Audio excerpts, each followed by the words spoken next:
Okay, we're building a Dragon Ball character, however, we can only pick villains. I want to give a shout out to the person who left a comment for it. So how we're going to do this is if there's one villain, we have to pick them. If there's multiple villains, we get to choose between who we get to pick. If there's no villains, we can just pick whoever we want. But that also brings up the question, what is a villain? Because a lot of Dragon Ball characters are just antagonists and not really villains per se. Like look at Jiren, look at Toppo. They're not really villains, but they're the antagonist. But now moving on from that, we do have a villain to start off with. We have Moro, and we'll take his technique right there. And then, speaking of Jiren, there he is. And like I said, I don't really see him as a villain per se, but more of just an antagonist. So we'll be taking Beast Gohan Strength right there. Jiren's key control still would have been good, but I'll take the Beast Gohan Strength.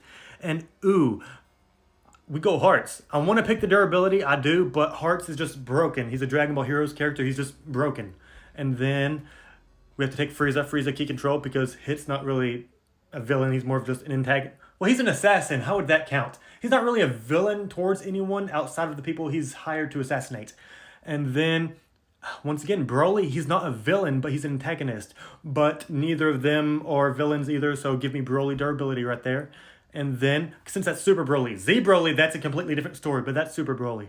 And then, give me Frieza again. And lastly, who's Speed? Will we get a villain?